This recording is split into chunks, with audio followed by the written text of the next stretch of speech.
Don't use tonics to tone up your child. Okay.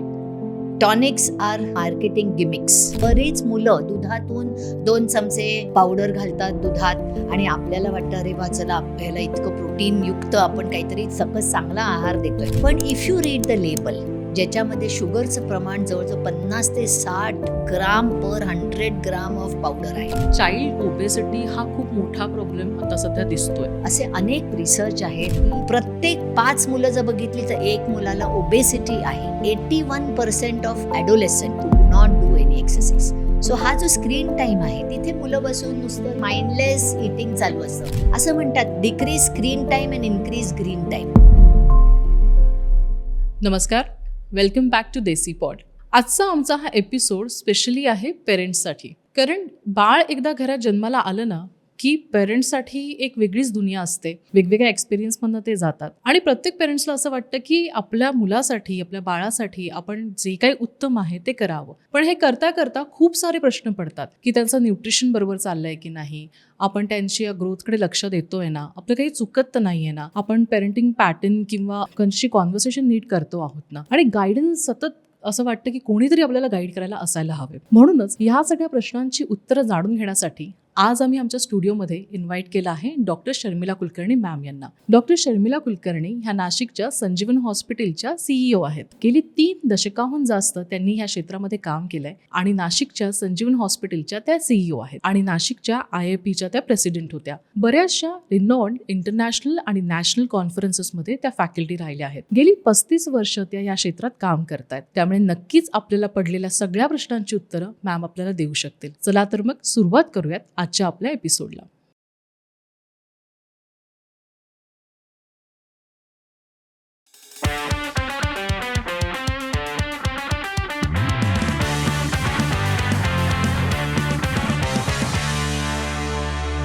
Welcome to Desi pod ma'am.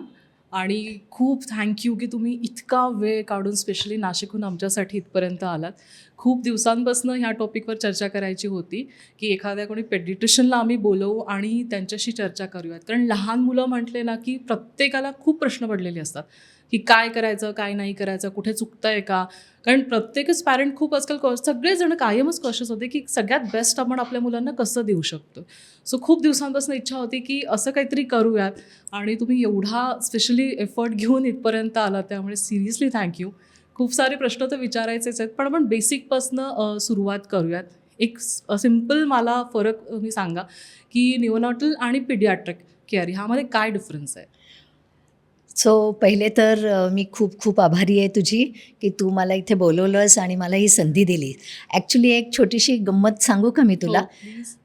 तुम्ही माझ्याकडे जेव्हा येता ना तेव्हा गोड गोड मुली म्हणून येता, मग माता होता आणि मग कधी त्या मैत्रिणींमध्ये हे नातं होऊन जातं हे मला कळतच नाही. आणि त्यामुळे जेव्हा तुमच्या मुलांच्या वाढीच्या एक प्रवासात मी तुमच्याबरोबर 4 पावलं एकत्र टाकते, तुम्हाला थोडासा एक धीर देते, मदतीचा हात देते, अशा वेळेस मला खूप समाधान मिळतं.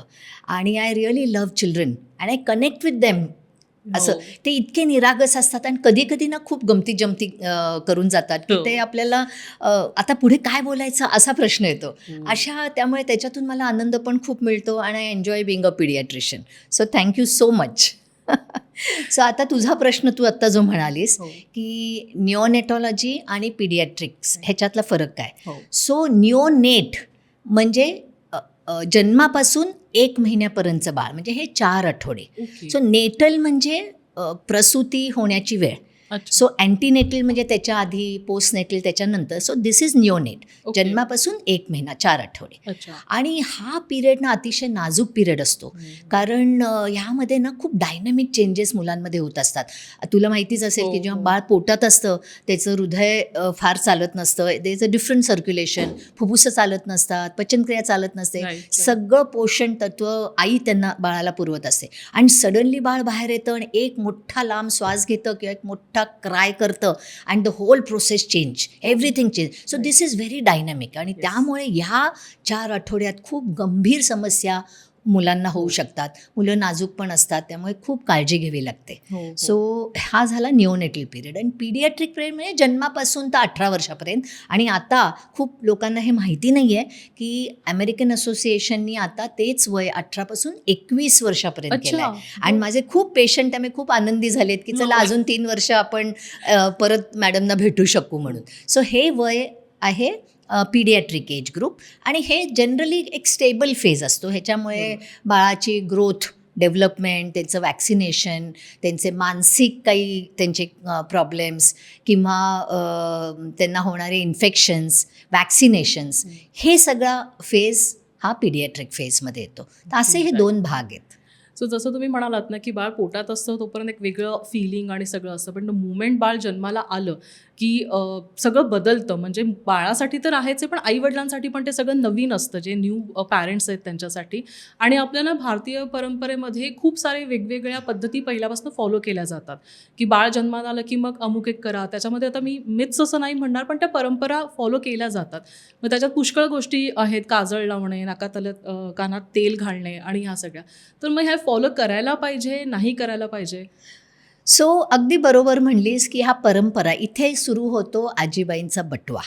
सो ह्या सगळ्या परंपरा ह्या पिढ्यानपिढ्या चालत आलेल्या आहेत. आणि ह्या कशावर अवलंबून आहेत तर आजींचे त्यावेळेचे अनुभव, त्यांचं त्यावेळेचे ज्ञान, ह्याच्यावर ह्या परंपरा आणि ह्या सगळ्या पद्धती ह्या चालून आलेल्या आहेत. आणि ह्याच्यातल्या काही पद्धती खरंच खूप छान आहेत आणि त्या आपण जोपासायलाच हव्यात. आणि काही पद्धती मला वाटतं आता सायन्स बदलत आहे, आता जग बदलत आहे, तर आपण काही ज्या चुकीच्या पद्धती आहेत त्या सोडून द्यायला हव्यात. तर अशा चांगल्या पद्धती म्हणजे मसाज करणं, मालिश ही it is one of the best thing जे परंपरेने या आजीच्या बटव्यानी आपल्याला दिलेली आहे. कारण मालिश करण्यामध्ये खूप खूप फायदे आहेत. तर मालिश करण्यासाठी आम्ही सांगतो फक्त खोबरेल तेल वापरा, तर कुठलंही तेल वापरू नका. बऱ्याच पूर्वी ऑलिव्ह ऑइल वापरायचे, पण ते स्किनला, बाळाच्या नाजूक त्वचेला ते हानिकारक असू शकतं. सो खोबरेल तेल वापरणं हे सगळ्यात चांगलं आहे. आणि त्याचे फायदे जे आता तू म्हणत होतीस की अनेक फायदे असतात. पहिले तर मालिश केल्यामुळे जे सर्क्युलेशन आहे, रक्ताचं सर्क्युलेशन, ते सुधारतं. दुसरं म्हणजे बाळाचे स्नायू बळकट होतात, लवचिक होतात.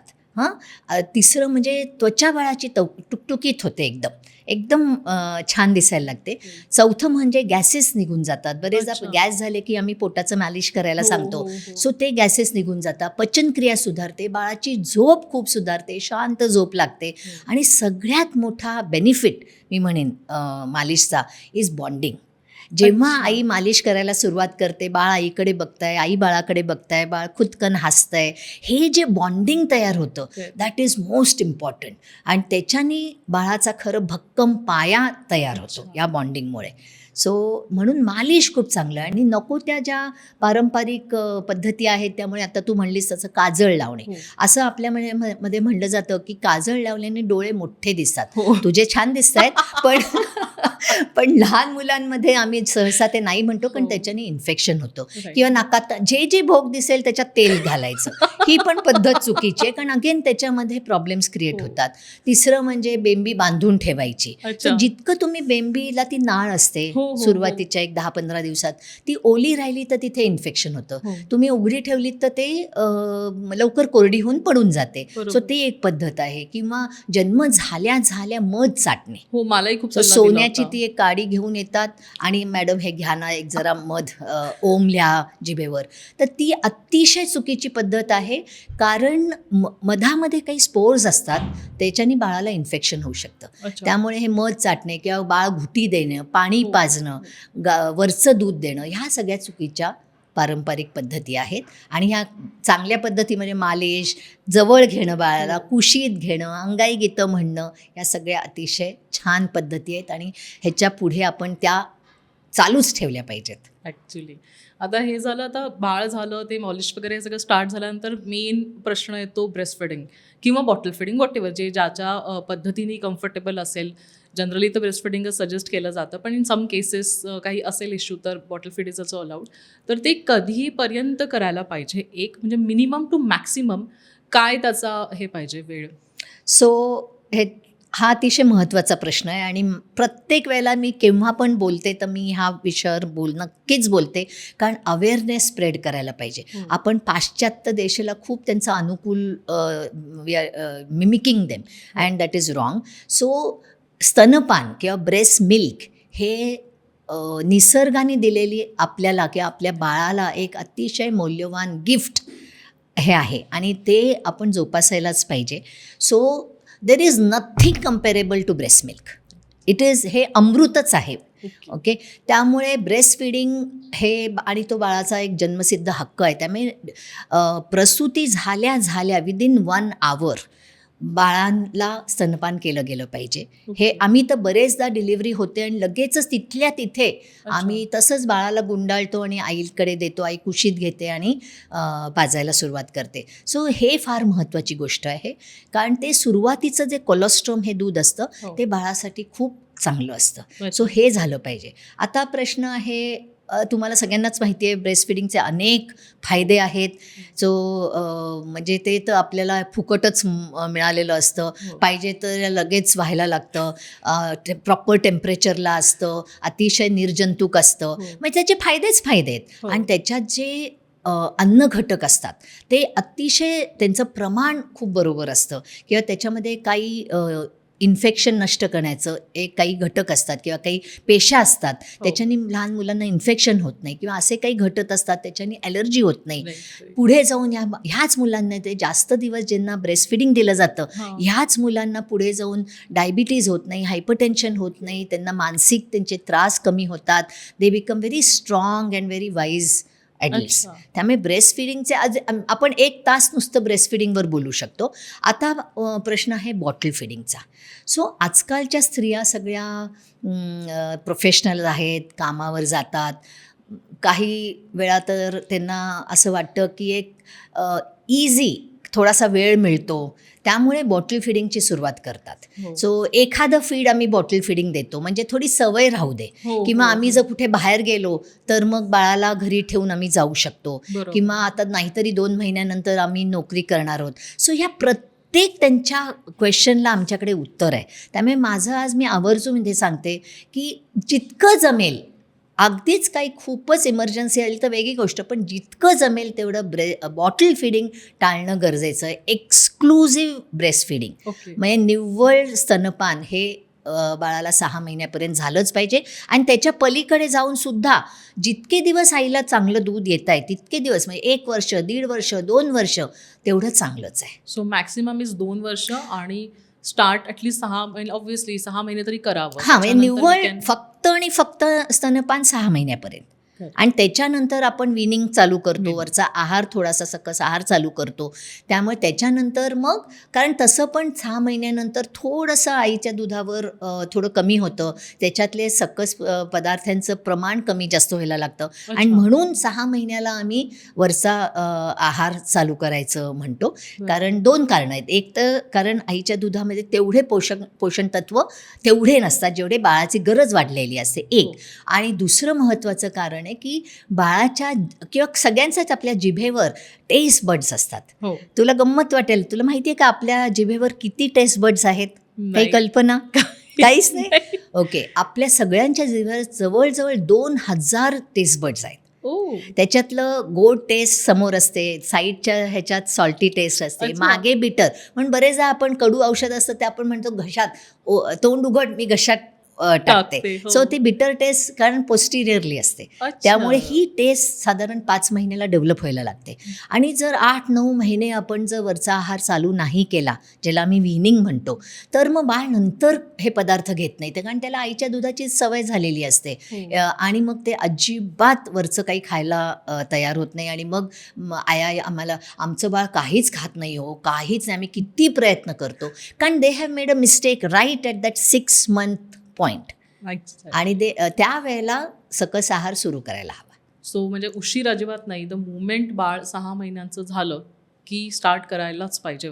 नक्की सॉलिड फूडवर शिफ्ट व्हायलाच हवंय. शिफ्ट म्हणजे थोड्या प्रमाणात, म्हणजे ब्रेस्ट फिडिंग तर सगळंच द्यायचं, पण थोड्या प्रमाणात चव त्यांची डेव्हलप करण्यासाठी. खरं. सो थोडे भाताची पेस्ट दिली, वरणाचं पाणी दिलं, भाज्या थोड्या वाफवून त्यांचा पल्प करून भाज्या दिल्या, फळं दिली. So Okay. हे थोडं थोडं थोडं बाळांना देणं हळूहळू गरजेचं आहे. सॉलिड फूडचं प्रमाण वाढवायचं आणि bottle feed breast feed what ever जे असेल ते हळूहळू कमी करत जायचं. बॉटल फीड नाही, ब्रेस्ट फीडिंग कमी करत जायचं. सो बरोबर. कम्प्लिटली स्टॉप अड्रप्टली एकदम स्टॉप केलं ब्रेस्ट फिडिंग असं नाही करायचंय. असं करणं चुकीचंच आहे. आईला पण त्याच्याने त्रास होईल आणि बाळाला तर नक्कीच त्रास होईल. त्यामुळे असं करणं अगदीच चुकीचं आहे, कारण तोपर्यंत बाळ थोडंसंच खायला लागलेलं असतं आणि मग तुम्ही ब्रेस्ट फिडिंग पण थांबवलं, मग बाळाला आहार कुठून मिळणार? हो बरोबर. त्यामुळे हळूहळू तसंच कमी होतं.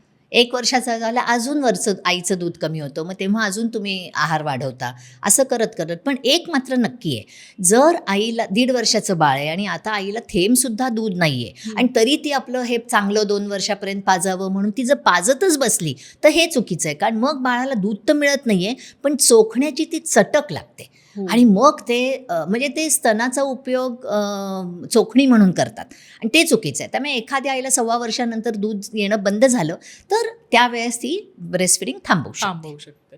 सो मग तिथून पुढे मग ते थंब सकिंग आणि मग त्या सगळ्या सवयी लागतात का?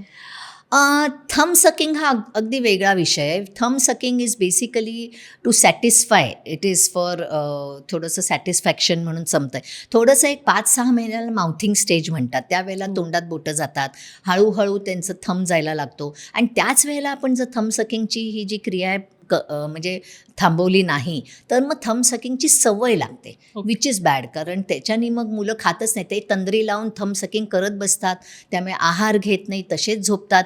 बऱ्याचशा मुले पॅसिफायर पण वापरतात की बाळ रडलं नाही पाहिजे आणि त्यामुळे थंब सकिंग करत असेल एखादं बाळ तर त्यांना ते आवडतं, चला 1 तासभर तरी बाळ आता शांत राहील, पण ही चुकीची पद्धत आहे. बरोबर आहे. मॅम मला आणखीन एक तुम्हाला असं विचारायला आवडेल ना, कॉलिक पेन काय आहे? कारण त्याला सगळेच ना घाबरून असतात, कारण तो जेव्हा एपिसोड होतो तो खूप ना असा बापरे काय झालं आता, कधी हे थांबणार आहे आणि नक्की काय झालं कळत नाही. अगदी बरोबर म्हणलीस की कॉलिक पेन म्हणजे जितका त्रास बाळाला होतो ना त्याच्यापेक्षा दुप्पट त्रास पालकांना होतो आणि त्याच्यापेक्षा चौपट त्रास डॉक्टरांना होतो. कारण ते कॉलिक थांबवायचं कसं हा प्रश्न आम्हाला पण पडलेला असतो, फक्त ते आम्ही दाखवत नाही पेरेंट्सना. सो बेसिकली कॉलिक हे जे टर्म आहे ना, हे सुदृढ बाळामध्ये जेव्हा अति तीव्र पोटात दुखायला लागतं ह्याला कॉलिक म्हणतात. हे अगदी सोप्या भाषेत. तर त्याच्यात सुदृढ बाळ हे फार महत्त्वाचं आहे आणि त्याला काहीच कारण नसतं, म्हणजे शोधून सुद्धा काही कारण सापडत नाही. सो अशा म्हणजे कारण आहे आणि पोटात दुखतंय ते ॲक्सेप्टेबल आहे. त्यामुळे जेव्हा आपण म्हणतो कॉलिक आहे, फर्स्ट वी रूल आउट की दुसरं काही कारण नाही आहे ना, and then we say this is a colic. त्याला एक रूल ऑफ 3 आम्ही वापरतो. म्हणजे कॉलिक जनरली 3 आठवड्याला सुरू झालं आणि 3 ते 4 महिन्यापर्यंत राहतं. जनरली एकदा बाळ रडायला लागलं तर कमीत कमी 3 तास सलग ते रडू शकतं. तुला अनुभव आहेच असं दिसतंय मला तुझ्या चेहऱ्यावरून. म्हटलं ना सगळे घाबरतात अक्षरशः, झालं आता काही म्हणजे ते असं बघत असतात, बापरे आता 6 वाजायची वेळली. ते एक सांगते, ह्याला इव्हनिंग कॉलिक म्हणतात, कारण जनरली हे कॉलिकचा त्रास ना सहसा संध्याकाळीच होतो आणि ह्याचं कारण नाही कळत आहे, पण संध्याकाळीच होतो आणि तो बरोबर त्याच वेळेला ते बाळ रडायला लागतं. त्यामुळे असं आता 5 वाजले, आता 6 वाजले, आता बाळ रडेल आणि खेळता खेळता ते बाळ ठणा रडायला लागतं. सो हा रूल ऑफ 3 असतो, त्याच्याने आपल्याला कळतं आणि अगदी पेरेंट्सला पण कळतं. आणि एकदा तो कॉलिक फेज संपला की परत हसायला लागतं, जसं काही हा अर्ध्या तासापूर्वी हे बाळ एवढं रडत होतं तसं काहीच त्याचा संबंध नाही असं ते बाळ वागायला लागतं. की इतके ते पेरेंट्स जे इतके त्रासतात आणि चिडतात ॲक्च्युली की अरे एवढा रडत होतास आणि आता आम्ही तुला डॉक्टरांकडे नेलो आणि आता हसतोयस. सो हा कॉलिक आहे आणि ह्याच्यात मॅनेजमेंट त्यामुळे कारणच नसतं. त्यामुळे ह्याच्यात main treatment is managing the parents. त्यांना रिअश्युअर करणं, हां ते फार महत्त्वाचं आहे. त्यांना समजावून सांगणं की ह्याच्या मागे कुठलाही सिरियस काही आजार नाही आहे, हे सेल्फ लिमिटिंग आहे, हे काही महिन्यानंतर निघून जाणार आहे, त्यामुळे प्लीज बी रिअश्युअर्ड. हे सगळ्यात कठीण पण सगळ्यात महत्त्वाचा पॉईंट आहे. त्याच्यानंतर काही रिपिटेटिव्ह मुवमेंट्स करून आपण कॉलिक थांबवू शकतो. आपण पूर्वी बाळ रडायला लागलं की आईकडेवर घेऊन असं फिरवायची किंवा असं फिरवायची, तर ह्या रिपिटेटिव्ह मुवमेंट्सनी पण कॉलिक हळूहळू कमी होतं. सुदिंग आवाज, they is something known as white noise.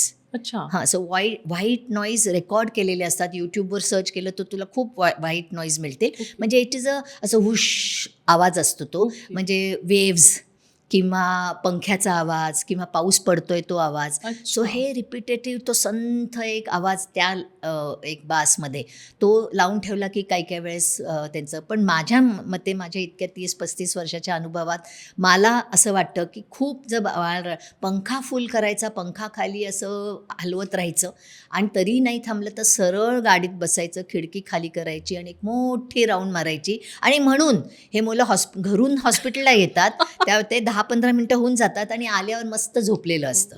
So these are the different ways. काही पारंपरिक पद्धती आहेत, हिंग लावणे पोटाला किंवा ओवा जो असतो तो गरम त्याची पुरचुंडी बनवून ते पोटाला लावणे किंवा ओवा शोपा आईने खाणे, या सगळ्या पद्धतीने अनुभवाने हे बघितलेलं आहे की ह्याच्याने पण थोडाफार फरक होतो. अच्छा. काही औषधही पण आहे, पण ॲज फार ॲज पॉसिबल आम्ही औषधं अवॉइड करतो. कॉलिक पेन विषयी जसं आपण म्हटलो मॅम की ते एक सगळ्यात म्हणजे ना त्रासदायक गोष्ट अशी एकदम होते. तसा आणखीन एक प्रॉब्लेम फेस केला जातो सगळ्यांचा, तो आहे कॉन्स्टिपेशन. लहान मुलांना होणारं कॉन्स्टिपेशन, की आता नक्की काय करावं? ब्रेस्टफिडिंगवरच मुलं असतात, म्हणजे काही त्याच्यात वेगळं आहारात बदल करायचा ऑप्शन नाही आहे. मोठ्या मुलांमध्ये तरी समजा काही ना काहीतरी खाण्यापिण्यात आलं किंवा असेल तरचा प्रश्न वेगळा येतो. पण अगदीच लहान बाळांना जे कॉन्स्टिपेशन होतं त्याचं कसं मॅनेज करायचं? सो जनरली कॉन्स्टिपेशन जेव्हा ब्रेस्ट फिडिंग चालू आहे तेव्हा होत नाही. अच्छा. आता ब्रेस्ट फिडिंगवर किंवा स्तनपान चालू असताना 2 पद्धतीने बाळ संडास करतं. एक म्हणजे वारंवार थोडी थोडी फाटलेल्या दुधासारखी किंवा आम्ही काहीतरी कडल दूध किंवा दह्यासारखी दाणेदार अशी पातळ पिवळी अशी शी करतं आणि वारंवार आईने दूध पाजलं खालून शी करतं बाळ. तर that is a normal thing. त्याच्यासारखं दुसरा एंड पण नॉर्मल आहे. अच्छा. 5-5 दिवसांनी शी करतात. हो. सो बरेचदा अशी पण मुलं असं 7 दिवस झाली तरी ते बाळ खेळतंय, पण आईच इतकी घाबरते आणि घेऊन येते किंवा घरगुती मग काहीतरी खालून गोळी लाव, काहीतरी एनिमाज दे, ह्या पद्धती करते. पण ह्याची काहीच गरज नसते. पण ह्याच्यात हार्ड स्टूल होत नाही. ह्याच्यात जी 5-6 दिवसांनी शी होते ती बऱ्यापैकी सॉफ्टच असते. सो हा भाग झाला एक्सक्लुझिव्ह ब्रेस्ट फिडिंग करताना. आता त्याच्यानंतर जे मी म्हणतो ना वीनिंग चालू करतो, सो जेव्हा सॉलिड फूड चालू करतो तेव्हा हे जे चेंज ओव्हर आहे त्या पिरियडमध्ये काही मुलांना थोडंसं हार्ट स्टूलचा त्रास होऊ शकतो. पण मोस्ट इम्पॉर्टंट कॉन्स्टिपेशन हे चालू होतं जेव्हा थोड्या मोठ्या मुलांमध्ये 2, 3, 4 वर्षाच्या मुलामध्ये जेव्हा वरचा आहार आणि तो पण चुकीचा आहार सुरू होतो. अशा मुलांमध्ये मॅक्झिमम कॉन्स्टिपेशनचा त्रास. तू आठवत असेल तर विचार कर, पूर्वी तुझ्या आईच्या वेळेस कधी ऐकलं आहे का मुलांना कॉन्स्टिपेशन? हे अलीकडच्या 20 वर्षातले हे सगळे प्रॉब्लेम्स आहेत, कॉन्स्टिपेशन वगैरे. आणि ह्याचं मेन कारण आहे चुकीचा आहार. सो आपल्या मुलं जे खातात ते मॅक्झिमम प्रोसेस फूड खूप खातात. त्याच्यात फायबरचं कंटेंट म्हणजे चोथा निव्वळ चोथा ह्याचं प्रमाण खूप असतं. नॉर्मली लहान मुलांमध्ये 5 ते 10 ग्राम चोथा रोज त्यांच्या आहारात गेला पाहिजे. अच्छा. पण एवढा चोथा जातच नाहीत, कारण they are eating process food. पालेभाज्या खाणं वगैरे. हे जे फायबर आहे ते 2 प्रकारचे असतात. एक सॉल्युबल फायबर म्हणून असतं जे आपल्या अंगातलं कोलेस्टेरॉलची मात्रा प्रमाणात ठेवतं. आणि ह्याचं उदाहरण द्यायचं झालं तर ओट्स किंवा मेथीचे दाणे. आपल्या बघ आमटीमध्ये आपल्या काही फोडणी द्यायची म्हणजे आपण त्याच्यात मेथीचे दाणे घालतो. सो हे अगेन आपला जो आहार पद्धती आहे त्या किती चांगल्या आहे तिथे कळतं. सो मेथीचे दाणे, मटार, ओट्स असं मी सांगितलं तसं, पालेभाज्या ह्याच्यामध्ये हे सॉल्युबल फायबर्स असतात ज्याच्याने कोलेस्टेरॉल लेवल मेंटेन्ड होते. आणि दुसरं is a non soluble fibres. तो चोथा आहे जो अंगात विरघळत नाही आणि तो तसाच राहतो आणि त्याचं काम असतं की जो न पचलेला जो पोटामध्ये अन्नाचा भाग आहे त्याला पुढे ढकलणं. त्यामुळे हे जे नॉन सॉल्युबल फायबर आहे त्याचं प्रमाण वाढवावं लागतं. तर ज्यांना कॉन्स्टिपेशन आहे त्यांना हे प्रमाण वाढवलं की मग जनरली कॉन्स्टिपेशन वर आपण मात करू शकतो. सो असे म्हणजे सगळ्याच सॅलडच्या भाज्या, पालेभाज्या, सगळे सिरियल्स, मोड आलेले कडधान्य ह्याचं प्रमाण खूप वाढवायला, दूध कमी करून टाकायला पाहिजे. इनफॅक्ट मी तर खूप मुलांना सांगते, बरेचदा ही मुलं 1-1 लिटर दूध पित असतात आणि भाज्या खातच नाही. 1 लिटर दूध पितात, भात ते पण रिफाईंड, त्याच्यानंतर बिस्किटं, केक्स, मॅगी. तर हे पदार्थ जास्त मुलं ह्या वयात खातात. 2 आणि 3 वर्षामध्ये जर शाळा पण सुरू झाली असते, टिफिनमध्ये सँडविचेस नेतात, व्हाईट ब्रेडचे सँडविचेस नेतात. तर ह्याच्यामध्ये कुठेच हा भरडा किंवा फायबर मला दिसत नाही. सो इथे डाएट जर नीट आम्ही गाईड केलं तर जनरली कॉन्स्टिपेशन होत नाही. पण there is also a tendency, आईवडिलांमध्ये टेंडन्सी असते. So there is sometimes a tendency towards constipation.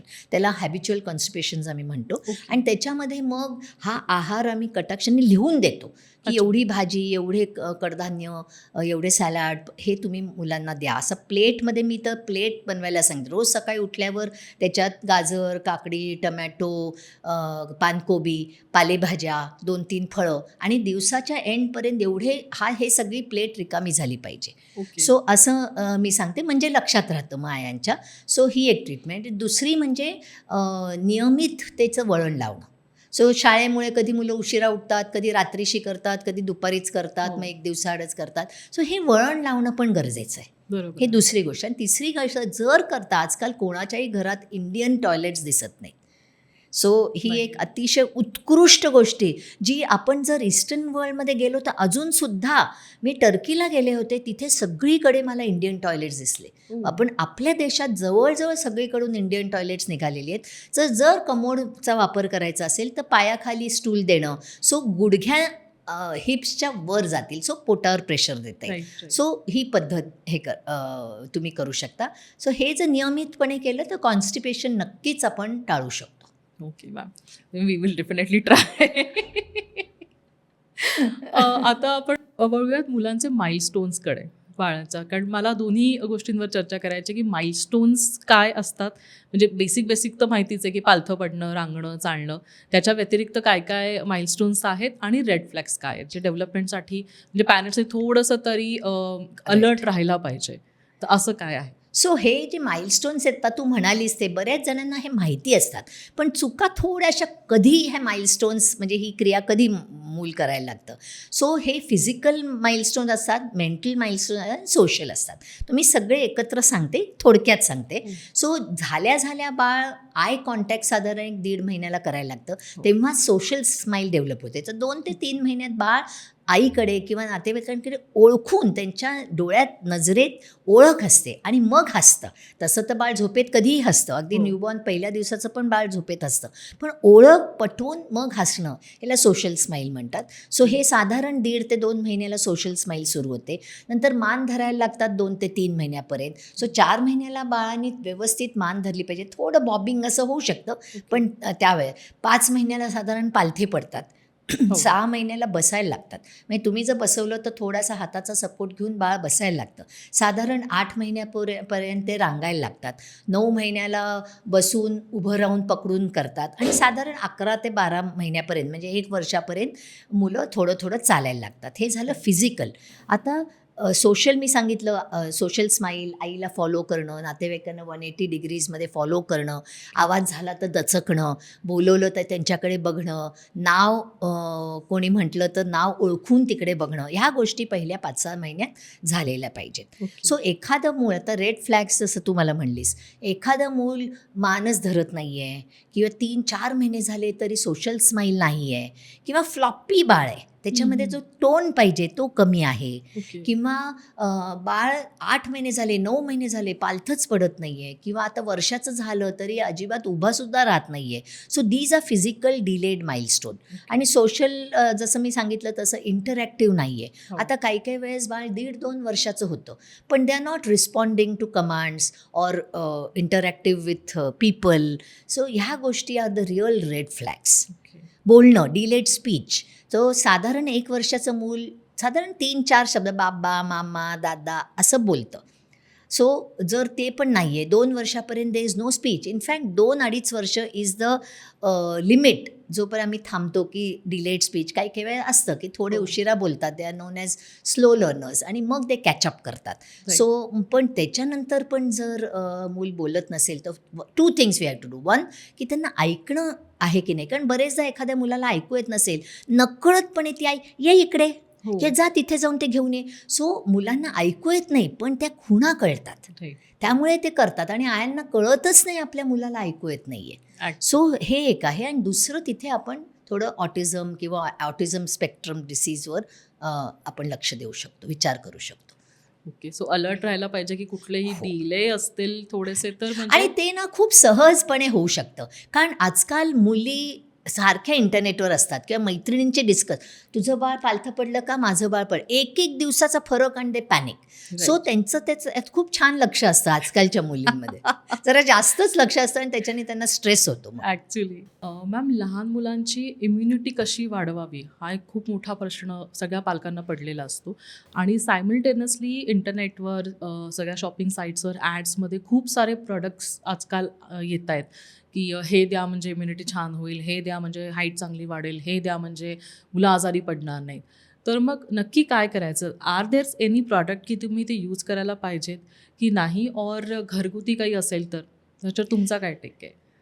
So हा अतिशय महत्त्वाचा प्रश्न आहे, की आमच्याकडे पण अनेकदा असे पेशंट्स येतात, मॅडम सारखा वरच्यावर आजारी पडतो माझा मुलगा, तर काहीतरी टॉनिक द्या ना, किंवा शेजारचा मुलगा बघा ना किती त्याचं छान वजन आहे, माझ्या मुलाचं वजन इतका बारकुडा दिसतो, वाटतच नाही ते दोघंही सेम एजचे आहेत, त्यामुळे प्लीज काहीतरी टॉनिक द्या म्हणजे भूक वाढेल, त्याची प्रतिकारशक्ती वाढेल.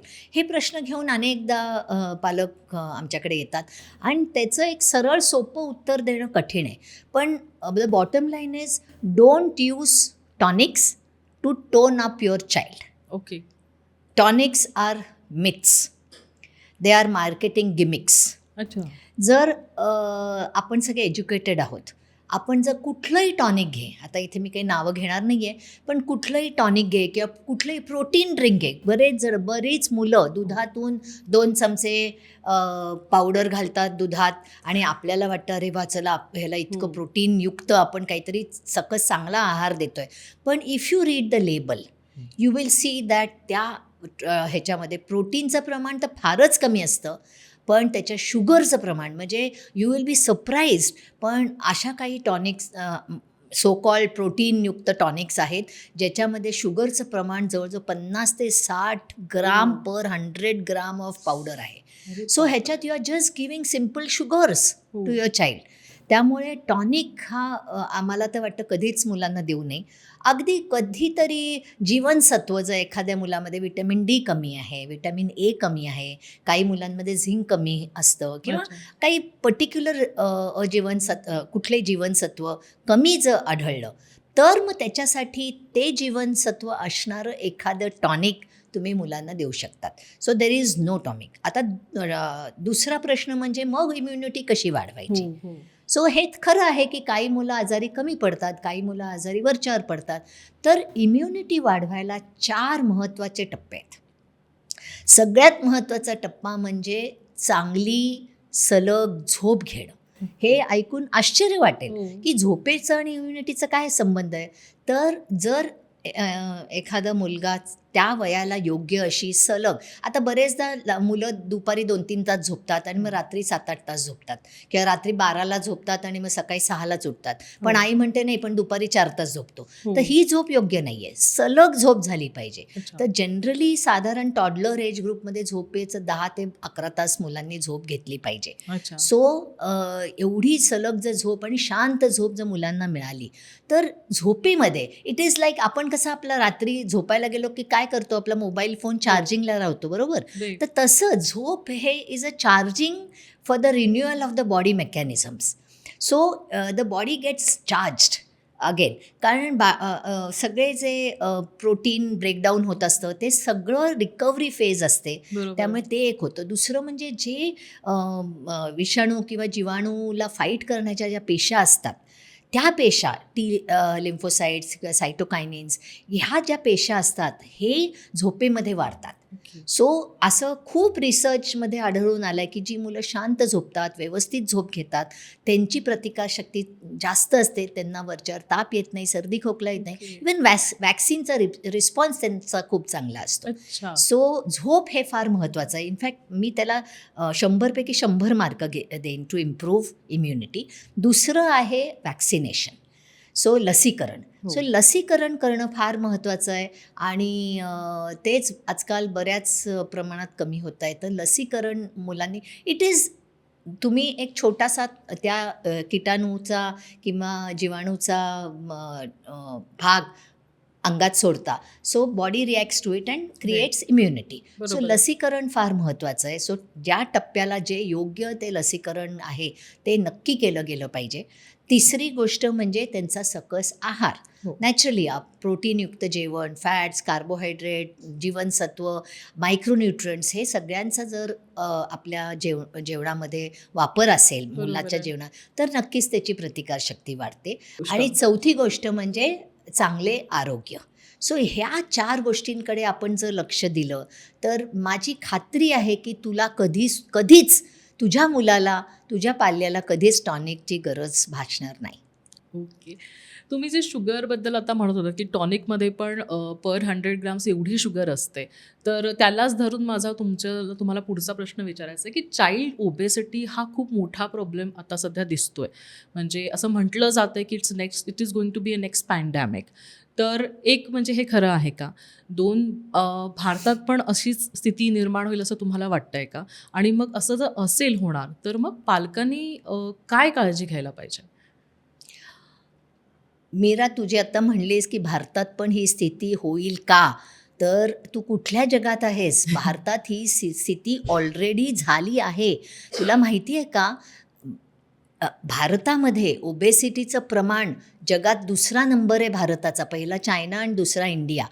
गेले कोविडच्या पिरियडनंतर गेले 7-8 वर्षामध्ये आपल्या देशामध्ये ओबेसिटी दुपटीने वाढली आहे. हो. जवळजवळ असे अनेक पेपर्स आहेत, रिसर्च आहेत की जवळजवळ 20% ओबेसिटी ॲडोलेसंट एज ग्रुपमध्ये आपण म्हणजे प्रत्येक 5 मुलं जर बघितली तर 1 मुलाला ओबेसिटी आहे.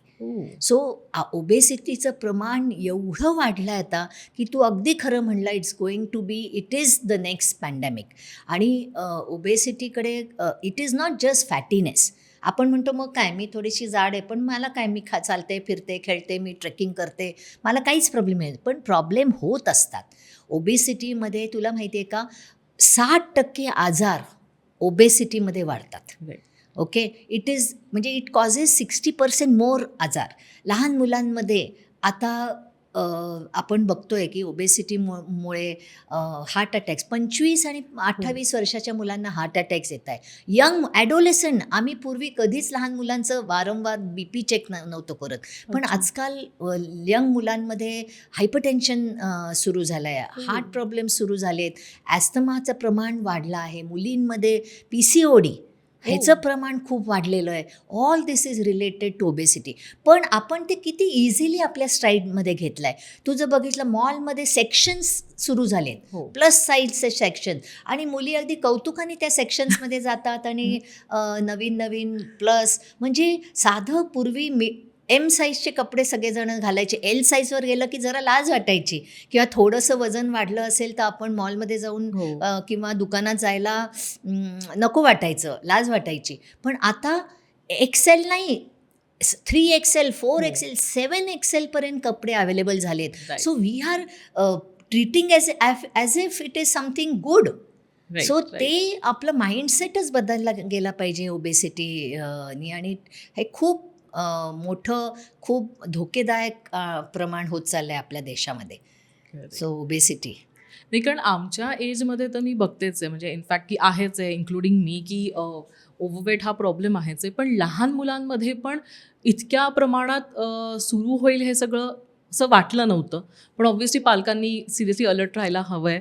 स्वतःची लाईफस्टाईल ते चेंज करतील तर जाऊन मुलं कुठेतरी ते फॉलो करतील. बरोबर आहे. इनफॅक्ट तू अगदी बरोबर बोललीस की obesity starts right from conception.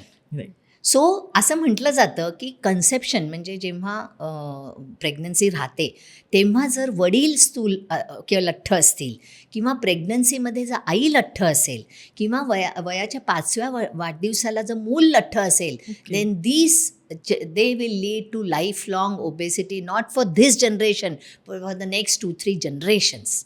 So ओबेसिटीची ट्रीटमेंट करायची असेल, इनफॅक्ट असं पण एक खूप छान आर्टिकल मी वाचलं आहे की प्रेग्नन्सीमध्ये जर आई व्यायाम करत असेल, ब्रेस्ट फिडिंग करताना आई जर व्यायाम करत असेल, तर तिच्यामध्ये तिच्या ब्रेस्ट मिल्कची क्वालिटी तर वाढतेच, पण तिच्या मुलांमध्ये ओबेसिटी कमी होते. सो जो ट्रीटमेंट ऑफ ओबेसिटी, आता तू म्हणालीस की काय केलं पाहिजे, एवढा प्रमाण वाढलं आहे, सो ट्रीटमेंट तेव्हाच सुरू होते. आता मी जर थोडीशी स्थूल आहे आणि मला प्रेग्नन्सी ठेवायची आहे, तर माझी ट्रीटमेंट तिथे सुरू झाली. व्यायाम तिथे सुरू केला गेला पाहिजे, आहारावर नियंत्रण तिथे सुरू केलं गेलं पाहिजे, म्हणजे मग तुमचं पाल्य पुढे होऊन ओबेस होण्याचे चान्सेस कमी होतील.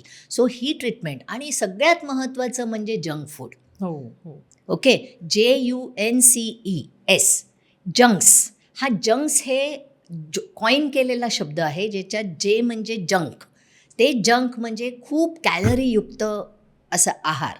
यू म्हणजे अल्ट्रा प्रोसेस फूड. सो हे जे अल्ट्रा प्रोसेस फूड आहे ना, हे फार हानिकारक आहे आणि त्याच्यात खूप प्रमाणात मीठ असतं, खूप प्रमाणात साखर असते, खूप प्रमाणात ट्रान्स फॅट्स असतात. सो त्याच्यामुळे हे जे किडनीचे आजार, हृदयाचे आजार, ब्लड प्रेशर, बाकीचे आजार हे त्याच्यामुळे खूप वाढलं. कार्बोनेटेड, C म्हणजे कार्बोनेटेड किंवा कॅफिनेटेड ड्रिंक्स, ह्याच्यामध्ये खूप दे हॅव एम्प्टी कॅलरीज. आणि जेव्हा एखादं मूल एम्प्टी कॅलरी, त्याच्यात काहीच पोषण तत्व काहीच नसतं.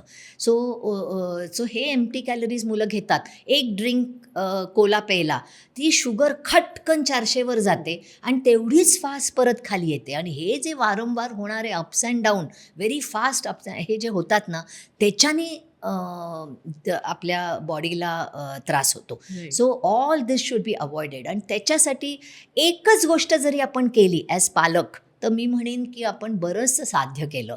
की लहान वयापासून, लकीली मॉल्सचा एक फायदा आहे की मॉल्समध्ये आपण जातो तेव्हा एखादं पॅकेट, बिस्किट पॅकेट, काहीतरी कुरकुऱ्याचं आपण हातात घेऊ शकतो, बघू शकतो आणि न विकत घेता तो परत ठेवू पण शकतो. सो मॉलमध्ये मुलांना लहान वयापासून त्यांना सांगायचं यू कॅन बाय 1 पॅकेट, पण ओनली त्यांना जेव्हा त्यांना वाचता येईल तेव्हा त्या पॅकेटमध्ये असा एकही पदार्थ नसायला पाहिजे जो आपल्या किचनमध्ये, स्वयंपाकघरात जो आढळला जात नाही. जर एकही पदार्थ असा असेल की हे नाव आपण कधीच स्वयंपाकघरात बघितलं नाही आहे, तर तो तिथल्या तिथे खाली ठेवला पाहिजे. दुसरं, एवढा वेळ नसतो, या 2च गोष्टी बघा. दुसरं, सॉल्ट किती आहे, शुगर किती आहे आणि फॅट्स किती आहेत. सो साधारण एक ढोबळ असा मी नियम सांगते की 5% वर जर सॉल्ट किंवा शुगर असेल तर ते पाकिट खाली ठेवून द्यायचं. सो आपण then we are giving up our child एक डिसिजन मेकिंग आपण त्यांना देतो आणि मग ते खूप शहाण्यासारखं वागतात, मॅच्युरिटीने वागतात आणि ते स्वतःहून ते पॅकेट कुरकुऱ्याचं किंवा लेसचं किंवा वेफर्सचं पाकीट ते खाली ठेवून देतील. सो जर आधीपासून अवेअरनेस वाढवला आणि त्यांना स्वतःला डिसिजन मेकिंग करू दिलं, तर मला वाटतं की खाण्याचं हे जे चुकीचा आहार आहे तो त्याच्यावर थोडंसं आपण नियंत्रण घेऊ शकतो. तिसरी इज ॲक्टिव्हिटी. आज 81% ऑफ ॲडोलेसंट जी मुलं आहेत, 81% do not do any exercise. हा खूप मोठा प्रमाण आहे, म्हणजे जवळजवळ फक्त 19-20% व्यायाम करतात. सो ते कमी घ्यायला पाहिजे. फिजिकल ॲक्टिव्हिटी लहानपणापासून, अगदी 2-3 वर्षापासून ही फॅमिली ॲक्टिव्हिटी म्हणून आपण आपल्या डे टू डे ह्याच्यात इन्कॉर्पोरेट करायला पाहिजे. सो फिजिकल ॲक्टिव्हिटीवर असं म्हणतात decrease screen time and increase green time. So हा जो स्क्रीन टाईम आहे तिथे मुलं बसून नुसतं ते बघत असतात, असं माइंडलेस इटिंग चालू असतं, काहीच आहे. तिथे टी व्ही बंद झाला की इथे टी व्ही खाणं बंद होतं. So the TV is actually working as your remote. Right. So हे जो स्क्रीन टाईम आहे तो कमी करायला हवा आहे. आणि ग्रीन टाईम म्हणजे नॉट ओन्ली बाहेर, पण एकत्र फॅमिली आउटिंग्स, एकत्र बसून बोलणं, एकत्र टेबलवर बसून जेवणं, ह्या सगळ्या गोष्टी जर आपण वाढवल्या तर नक्कीच आज नाही पण काही वर्षांनी आपल्याला इन्सिडन्स ऑफ ओबेसिटी कमी होताना नक्कीच दिसेल. नक्कीच मॅम. म्हणजे आय होप की आता हा एपिसोड बघितल्यानंतर सगळ्यांना कळेल की नक्की आपण काय करायला पाहिजे. It happens. It will happen. आता ह्याच्याच सगळ्या आता जे नवीन नवीन इश्यूज वाढत चालले आहेत त्याच्यात माझ्या वाचण्यात आलं आजकाल न्यूजमध्ये पण असतं की मुलींमध्ये प्युबर्टी जी आहे त्याचं प्रमाण म्हणजे वय त्याचं आपण म्हणूयात कमी झालं आहे. पूर्वी मुली वयात साधारणपणे 12 वर्षापासून पुढे यायच्या आणि आता ते 8 वर्षाच्या आसपास किंवा 8 ते 10 आलं आहे. तर असं खरंच होतं आहे का? म्हणजे होतं आहे काही न्यूजमध्ये पण ऐकलं आहे, बघितलं आहे मी. तर असं का होतं आहे? म्हणजे पालकांनी कुठल्या गोष्टींकडे लक्ष देणं गरजेचं आहे? हो, तर नक्कीच प्युबर्टीची जी फेज आहे ती लेफ्ट साईडला येते, खाली-खाली येते. पूर्वी 14-15 वर्षाला पाळी यायची, मग नंतर ती 12ला झाली, हो. मग ती 10ला झाली आणि तू म्हणतेस ते अगदी आजकाल 8 आणि 9 वर्षाला पण पाळी येते आणि बरेचदा आमच्यापैकी इनफॅक्ट काही पेरेंट्सच म्हणतात, "हां, थोडी लवकर आली आहे." पण त्याचं महत्त्वच त्यांना हो. कळत नाही. सो इथून आज मी एक वाक्य आत्ता सांगणार आहे. एक जरी हे वाक्य जे कोणी लोकं हा पॉडकास्ट ऐकतायत त्यांनी हे जर एक वाक्य मनात ठेवलं तर I think we have achieved something great. आणि ते वाक्य आहे, जर तुमच्या मुलीच्या 10व्या वाढदिवसाला पाळी आली असेल त्याच्या आत, तर this is known as early puberty. Okay. So 10व्या वाढदिवसाच्या नंतर जर पाळी आली तर it is accepted. Okay. So आजकाल त्याप्रमाणे एज हो. पण आम्ही पण कमी करत आलो आहे. बरोबर. पण 10व्या वाढदिवसाच्या आत पाळी येणं हे चुकीचं आहे. लगेचच तुम्ही तुमच्या बालरोग तज्ज्ञांकडे जाऊन त्यांना भेट दिली गेली पाहिजेत. ओके. सो नक्कीच हे खाली-खाली येत आहे आणि ह्याचे अनेक कारणं आहेत. सो जसं स्क्रीन, मीडिया अच्छा. हे कारणं आहेत. त्याच्यावर पडलेले मुलांवरचे संस्कार, हे माइंडलेस ईटिंग, ओबेसिटी. नंतर एक महत्त्वाचा पॉईंट इथे आहे, that is known as endocrine disruptors. म्हणजे सो हे एंडोक्राईन डिसरप्टर्स आहेत. They are chemicals. ओके. वेगळे वेगळे केमिकल्स आहेत आणि आजकाल ते पूर्ण जगात व्यापलेले आहेत. दे अच्छा. Have become ubiquitous all over the world. म्हणजे असं एक कुठली वस्तू उचल आणि त्याच्यात you will find some endocrine disruptors. अच्छा. जसं सगळे आपण पालेभाज्या किंवा फळं त्यांच्यामध्ये पेस्टिसाइड्स आहेत हम्म. किंवा टेक कॉस्मॅटिक्स त्याच्यामध्ये हे केमिकल्स आहेत. तुम्ही इलेक्ट्रिक आयटम्स घ्या, तुम्ही क्लोदिंग घ्या, एव्हरीथिंग हॅज इवन आपण ते कोलाचे कॅन्स असतो त्या कॅनला कोटिंगमध्ये ते असतात आणि हे right. सगळं आपल्या पोटात प्लॅस्टिकमध्ये ते असतात. हो. सो हे सगळे एंडोक्राईन डिस्ट्रप्टर्स आर हार्मिंग. ते काय करतं हे केमिकल्स, आपल्या अंगातले हार्मोन्स चेंज करतं, अच्छा. त्यांची पातळी खराब करून टाकतं आणि त्याच्यामुळे हा प्रॉब्लेम अजून वाढत चाललेला आहे. ओके.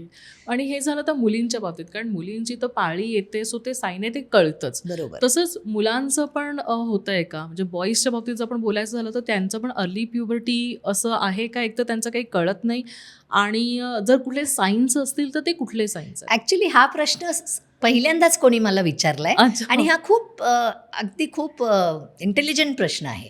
कारण Okay. जसं मुलींचं आपले ब्रेस्ट वर येताना Right. दिसते, पाळी येताना दिसते, so they are visible features. Right. पण मुलांमध्ये एवढं विजिबल नसतं. त्यामुळे पण मुलांमध्ये सुद्धा ऑफकोर्स मुलींमध्ये हे प्रमाण जरा जास्त वाढलं आहे, मुलांमध्ये पण वाढलं आहे, पण मुलीं एवढं नाही वाढलं आहे. अच्छा. पण मुलांमध्ये पण आजकाल प्युबर्टी लवकर येते आणि ते दिसणारे अगदी सटल गोष्टी असतात, पण सडनली मुलांची उंची खूप वाढते. हो. अगदी म्हणजे जसं मी म्हणलं 10 वर्षाच्या आत मुलींना पाळी यायला नाही पाहिजे, पण 8 वर्षापर्यंत च्या आत आली तर it is known as precocious puberty. तसं मुलांमध्ये जर 9 वर्षाच्या आत हे जी लक्षणं आता मी सांगणार आहे ते यायला लागली तर it is known as precocious puberty मुलांमध्ये. अच्छा. तसंच 9 वर्षाच्या सडनली त्याची उंची खूप एकदम सडनली वाढली किंवा त्याचा आवाज जरा पुरुषी आवाज व्हायला लागला हो. किंवा त्याची हातपायांची वाढ असं Right. ते थोडे असे क्लमझी दिसायला लागतात. हात आणि पाय एकदम वाढतात, अच्छा. त्यामुळे ते स्वतःमध्येच पायात पाय अडकून पडतात. सो त्यांना म्हणजे कित्येक पालक म्हणतात, अहो इतका वेंधळा आहे, सारखा पडतो, हातातून कप निसटतो. सो Right, ही जी right. लक्षणं आहेत, this is science of early puberty in मुलामध्ये. सो अच्छा. ही लक्षणं आहेत, पण त्यांच्यामध्ये खूप फरक पडत नाही, कारण इथे मग उंचीवर पण फरक पडतो मुलींच्या. सो हे जास्त लक्षात येतं मुलींची precocious puberty. Yes ma'am. Parenting स्टाईल्सवरनं पण बरीच चर्चा होत असते सारखी आणि माझं असं ऐकण्यात आलं की पॅरेंटिंग स्टाईल्समध्ये पण प्रकार आहेत. तर माझा असा एक प्रश्न आहे की नक्की पॅरेंटिंग स्टाईल मध्ये प्रकार आहेत का, आणि असतील तर ते किती आहेत, आणि मग कुठली पॅरेंटिंग स्टाईल बेस्ट आहे? आमच्याकडे जे पेरेंट्स पालक येतात ते अनेक प्रकारचे असतात आणि वेगळे पालक वेगळ्या सिच्युएशन्समध्ये वेगळे वागतात. सो तिथे असं हे एक पद्धत आणि ही एक पद्धत असं कमी असतं. मध्ये ब्लॅक अँड व्हाईट असं कधीच नसतं. मध्ये ग्रे एरियाज असतात. पण आपल्याला जर पेरेंटिंग स्टाईलविषयीच बोलायचं असतं तर 4 मेन प्रकारच्या पेरेंटिंग स्टाईल्स आहेत. पहिली पेरेंटिंग स्टाईल्स म्हणजे ऑथॉरिटेटिव्ह, ओके. ऑथॉरिटेरियन. अच्छा. ऑथॉरिटेरियन म्हणजे हुकुमशाही पद्धत, जिथे पेरेंट्स अगदी उठ म्हणजे उठ, पनिशमेंट, बस, हे करच. सो हुकुमशाही पद्धत. दुसरी स्टाईल आहे ती ऑथॉरिटेटिव्ह पद्धत, ओके. आणि ती स्टाईल म्हणजे अधिकारयुक्त. सो थोडा अधिकार गाजवतात, पण मुलांची गोड बोलून कामं करून घेतात. तिसरी स्टाईल इज अ परमिसिव्ह पद्धत, अच्छा. ज्याच्यामध्ये लिबरल असतात. तुला पाहिजे ते कर, ठीक आहे, नाही जायचं शाळेत नकोच जाऊस, ही अशी पद्धत. आणि चौथी आहे पद्धत म्हणजे ती अनइन्वॉल्ड. त्यांचं अजिबातच लक्ष नसतं. वडील सकाळी जातात, रात्री येतात, आई सकाळी जाते, रात्री येते, मूल आलाय का, झोपलाय का, शाळेत गेलाय का, अभ्यास केलाय का, त्यांना इतकं म्हणजे काहीच मार्कसुद्धा माहिती नसतात. सो ह्या 4 पद्धती आहेत. प्रत्येकाच्या थोड्या प्लस मायनस आहेत. त्यामुळे पेरेंटिंग स्टाईल घेता माझ्या मते जर तुला ह्याच्यातली बेस्ट कुठली आहे असं जर म्हणायचं असेल तर मी म्हणली हे जी ऑथॉरिटेटिव्ह आहे ती पद्धत माझ्या मते सगळ्यात योग्य राहील. कारण ह्याच्यामध्ये आपल्याला एक कुंभारासारखं त्या मडक्याला घडवून आणायचं आहे. बरोबर. सो तिथे थोडंसं तर आपल्याला we have to be strict, right. नाही तर त्यांना वळण कसं लावणार. हो. सो स्ट्रिक्ट राहून पण त्याचसोबत गोड शब्द बोलून, त्यांच्याकडून करून घेऊन, त्यांना प्रेम दाखवून, त्यांच्याशी सॉफ्ट वागून आपल्याला एक गुड ह्युमन बिईंग तयार करायचा आहे. हो. जो त्याच्यामध्ये संवेदनशीलता असेल, तो मॅच्युअर असेल, सॉफ्ट स्पोकन असेल, रिस्पेक्टफुल असेल. बरोबर. हां, सो असं करायचं असेल तर we have to have a very good balance between authority and being a little liberal. So ह्या 4 पद्धती आहेत. ह्याच्यातले बेस्ट पार्ट सगळ्यातून निवडून आपल्याला एक सुजाण पालक बनायचं आहे. आता तुम्ही जसं म्हणाल की खूप स्ट्रिक्ट पण असायला नाही पाहिजे, ओव्हर फ्रेंडली पण नाही पाहिजे. त्याला आपण म्हणजे असं म्हटलं जातं की काय पॅरेंट फ्रेंडशिप सिंड्रोम, ही पण एक नवीन कन्सेप्ट आहे की तसं नको. पण मग कम्युनिकेट करायचं कसं, हा खूप मोठा प्रश्न आहे. की ऑब्व्हियसली प्रत्येक वेळेला काय घडलंय त्यावर तो स्टँड असेल, की एखाद्या वर्षी खूप काहीतरी मुलांनी करून ठेवलं तर त्यावेळेला तुम्ही चिडलंच पाहिजे, रागवलं पाहिजे किंवा स्ट्रिक्ट झालं पाहिजे की नाही, हे चालणारच नाही, की शाळा कसे मिस करायची आहे. पण काही वेळेला असं होतं की खूप तुम्ही फ्रेंडशिप किंवा असं खूप ना प्रेमळ बोलून किंवा हा ठीक आहे लिबरल पण होता. तर मग नक्की कम्युनिकेशनमध्ये ते सगळे पार्ट कसे आणायचे, म्हणजे हे खूप मोठं कन्फ्युजन आहे. सो अगेन हा प्रश्न जो तू विचारलायस ना, हा खूप नवीन प्रश्न आहे. It is the in thing to do. Western world काहीतरी आम्ही नवीन करतोय, वी आर लिटल डिफरंट असं दाखवणारा हा प्रश्न आहे. अच्छा. तर ह्याचं उत्तर म्हणजे की हलका फुलका वाटतो की I am parent friendly syndrome. पण हा खूप गहन प्रश्न आहे, गंभीर प्रश्न आहे. कारण जर करता यू आर नॉट पेरेंट्स, पालक न असता तुम्ही जर मित्र बनलात आपल्या मुलांचे, तर मग शिस्त, हो. वळण, ह्या सगळ्या गोष्टी कोण लावणार. बरोबर आहे. सो इमॅजिन कर, जर नावेमध्ये नाव्हाडीच नाही आहे तर ती नाव थोडी गोलला पोचणार आहे, ती भरकटतच जाणार आहे. हो. आता एक छोटं उदाहरण देते. एखादा पालक म्हणतो, वडील म्हणतो की मी अगदी माझ्या मुलाला फ्रेंड वागवतो आणि तो मला ना अगदी कौतुकाने सांगतो की मला ना तो मिलिंद म्हणतो. मग तो मुलगा म्हणला, अरे मिल्या, काय तुला जमत नाही का एवढी सोपी गोष्ट, दे तुम्हाला, मी करून घेतो, काय आहेस तू. सो अशा ह्या सिम्पल गोष्टी आहे, ह्याच्यावरून किती खाली घसरू शकेल कंडिशन हे तू समजू शकते. बरोबर आहे. त्यामुळे पालक म्हणूनच राहणं योग्य आहे.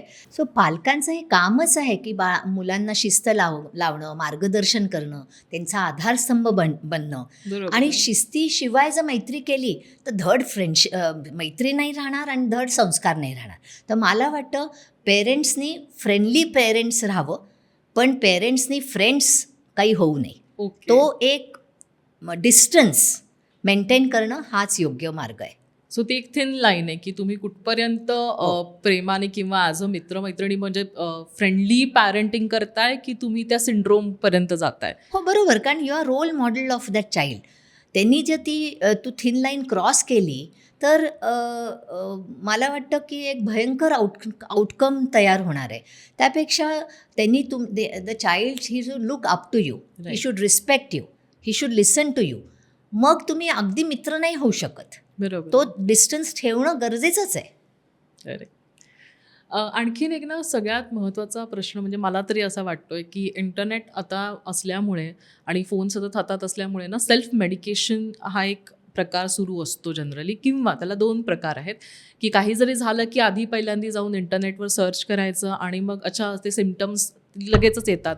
मग ते जर वाटले त्यांना की पॅरेंट्सला की अच्छा हो माझ्या मुलाला हेच होतं आहे, आणि जस्ट इन केस कधी असं होतं की आधी एक तीच गोष्ट घडून गेली असेल तर डॉक्टरांनी कुठलं मेडिसिन प्रिस्क्राईब केलं असेल तर ते परत त्यांच्या त्यांना जाऊन विचारण्याच्या आधीच देऊन मोकळे होतात की मागच्या वेळेला असं झालं होतं ना, मग डॉक्टरांनी हेच औषध दिलं होतं, हे लागू पडलं ना, मग आता परत आपण ते देऊन टाकूयात. तर मग हे करणं ऑब्व्हियसली योग्य नाही आहे. तर त्याच्यावर तुमचा काय टेक आहे, कारण हे होतं. ह्याच्यावर मी खूप बोलू शकते, कारण असे पेरेंट्स आम्हाला इतके इरिटेट करतात कधी कधी. सो एक उदाहरण सांगते की पेरेंट आमच्याकडे येतात, ते म्हणतात आमच्या मुलाला 5 दिवसापासून ताप आहे. आम्ही म्हणतो हो का, मग काय तापाबरोबर खोकला आहे का, मग काही पॅरासिटामॉल.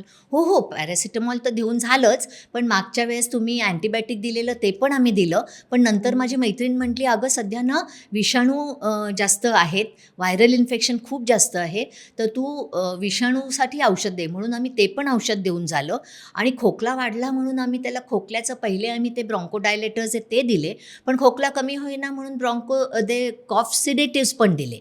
सो एवढं सगळं दिलाय मॅडम, तर आता काय देऊ? मी म्हणले मग आता फक्त मला वाटतं तुम्ही नेब्युलाइज करा. नेब्युलाइज तर करतोच आहे, आमच्याकडे नेब्युलायझर आहेच घरी, त्यामुळे आम्ही किती दिवस झाले त्याला नेब्युलाइज करतोय. सो एवढं सगळं करून झाल्यावर ते माझ्याकडे का आलेत मला समजतच नाही. सो गुगल किंवा इंटरनेट हे लोक सगळे ना हे PhD घेऊन येतात, गुगल PhD घेऊन येतात, आणि गुगल त्यांना अनेक निदान देऊ शकतं, पण त्याच्यावर उपचार नाही सांगू शकत, कारण Google does not know your child. पण डॉक्टर्स, आम्ही तुम्हाला लहानपणापासून आम्ही तुमच्या मुलाला ओळखतो, आम्ही तुमच्या मुलाची एक शारीरिक पद्धत म्हणा, आम्ही ते कसे रिॲक्ट करतात, त्यांना काय वरच्यावर त्रास होतो हे ओळखतो, त्यामुळे हे गुगल नाही सांगू शकत. हा डिफरन्स जो आहे तो फक्त एक डॉक्टरच करू शकतो. बरेचदा मागचं प्रिस्क्रिप्शन म्हणून परत ताप आलं म्हणून अँटीबायोटिक्स देतात. म्हणजे इनफॅक्ट आम्ही तर आता म्हणतो की antibiotics are use like paracetamol, it is not paracetamol. Right. आणि मग म्हणतात ताप, आणि त्याच्याने काय होतं, आता अँटीबायोटिक रेझिस्टन्स खूप वाढला आहे. आता पुढच्या 10-15 पुढच्या पिढीला अँटीबायोटिक्सच उरणार नाही आहेत, आणि that is the time when इतका मोठा प्रॉब्लेम होणार आहे, कारण there is a misuse of antibiotics. नको तेवढे अँटीबायोटिक्स स्वतःहून घेतात, चालू करतात, सोडून देतात, परत दुसरं चालू करतात. त्यामुळे मला वाटतं की हे जे internet they are using as a doctor, ते अगदी बंद झालं पाहिजे. बऱ्याच फॅमिलीजमध्ये मॅम सिबलिंग रायव्हरी हा पण एक प्रकार बघितला जातो. तर ह्याची सुरुवात नक्की कुठे होते, आणि जर असं होत असेल घरामध्ये की आता पालकांच्या समजा लक्षात आलं की असं काहीतरी घडताना दिसतंय, तर मग ते प्रिव्हेंट कसं करायचं?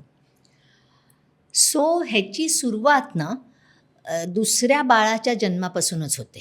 ओके. आणि असा माझा अनुभव आहे की जर पहिली मुलगी असेल आणि मग नंतर जर मुलगा झाला असेल, तर त्या आनंदात पहिल्या मुलीकडे फार दुर्लक्ष केलं जातं. म्हणजे तिला तेवढंच पालकांनी प्रेम दिलं असतं जेव्हा ती लहान असते. तिच्यासाठी अगदी दोघांनी जीव ओतून तिच्यासाठी केलेलं असतं, पण हे तिला माहिती नाही आहे. तिला आत्ताचं काय दिसतंय ते दिसतंय. जसं आजपर्यंत ती तिच्या पालकांची ॲपल ऑफ द आय होती. ते तिचे पालक म्हणजे तिचे सगळं जीव के प्राण होते त्यांच्यासाठी ती. आणि सडनली आज हा दुसरा छोटंसं बाळ घरी आलं आहे, आणि सडनली तिच्याकडे दुर्लक्ष केलं जातं. नोचा पाळा म्हटला जातो. आई बसली आहे, आई पाचते, स्तनपान करते, तिला म्हणायचं तू इथे येऊ नकोस, हो. तू आवाज करू नकोस, तू इथून निघून जा, तू जाऊन तुझा अभ्यास करून घे, जेवण केल्यास का जेवून घे, तू अजिबात इथे हात लावू नको, बाळाला हात लावू नको.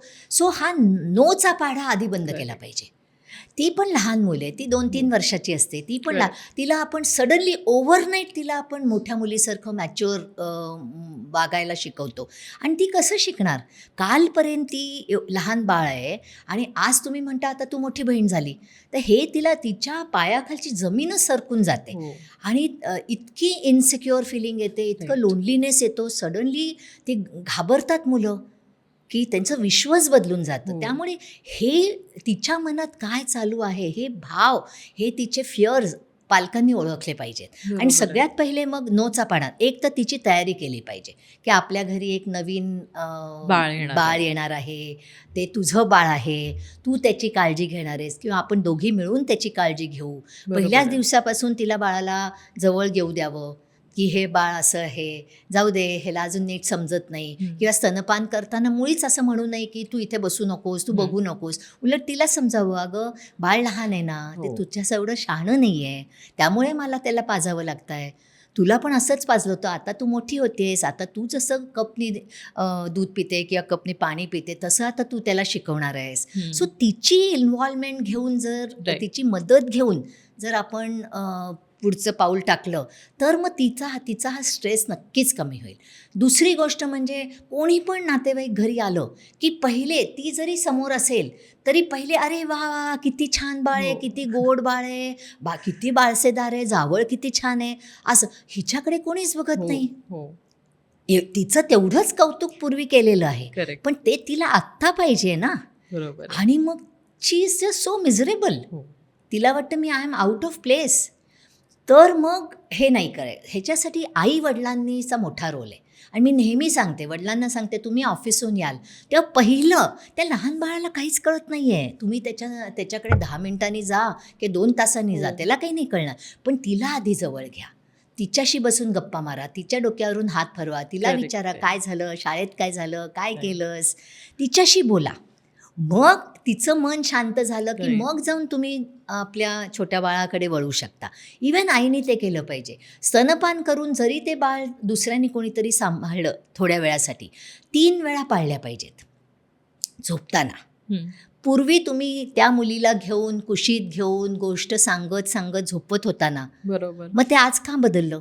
त्यामुळे ती वेळ पाळायला पाहिजे. अच्छा. ते फार महत्त्वाचं आहे. थोड्या वेळ तुमचं बाळ दुसरीकडे राहिलं, थोडं रडलं, थोड्या वेळाने तुम्ही त्याच्याकडे बघितलं तरी चालेल. पण हा जो अर्धा तास आहे तुमच्या मोठ्या मुलीच्या आयुष्यात फार महत्त्वाचा आहे. So she will drift in to sleep with love and happiness. बरोबर. ती एक वेळ. दुसरी वेळ म्हणजे जेव्हा ती शाळेतून येते तेव्हा तिला ती आई पाहिजे असते. तिथे बरोबर. कोणीही चालत नाही, तर ती तिथे आई पाहिजे असते. तर तिथे 5 मिनटं तिच्याशी बोललं, आज शाळेत काय झालं, डब्बा खाल्लास का, काय आवडलं, कोणाशी भांडण केलं, टीचर काय म्हणाल्या, ह्या तिला इतकं सांगायचं असतं. हो. हो. पण ती आल्या आपण म्हणतो चल हातपाय धू, अभ्यासाला बस, जेवून घे, मी बाळाबरोबर आहे. तर हे नाही, ही दुसरी वेळ पाळली गेली पाहिजे. आणि तिसरी म्हणजे सकाळी उठताना तिच्याशी 5 मिनटं बोलायचं, तिची वेणी घालून द्यायची, तिला ड्रेस घालून द्यायचा. सो ह्या 3 किती अर्धा तास, हो. दिवसाचे 1.5 तास आहे. हा जर आपण फार मौल्यवान हे मिनटं असतात. हे जर तुम्ही तुमच्या मोठ्या पाल्याबरोबर घालवलेत, हा जो क्वालिटी टाईम त्यांना दिला, Right.